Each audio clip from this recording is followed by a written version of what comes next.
In this tutorial, I will show you how to install bonnet struts for the Nissan Qashqai J12. These are the bonnet struts I used. The J12 bonnet struts have smaller support brackets compared to the J11, which are longer.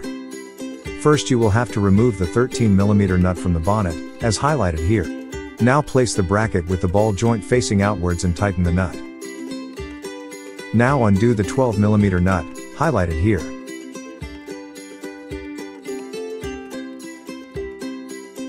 Now bolt in the ball joint nut with the washer.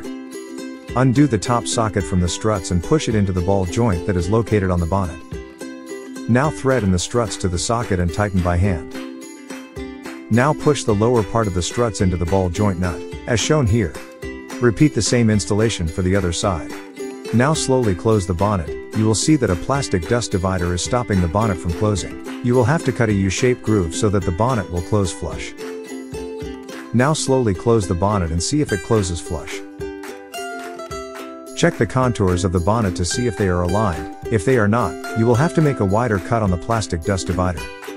A month later double check the nuts and tighten, just in case they have loosened due to vibrations and movement. A job well done. If you like this video, please give it a thumbs up, and don't forget to subscribe.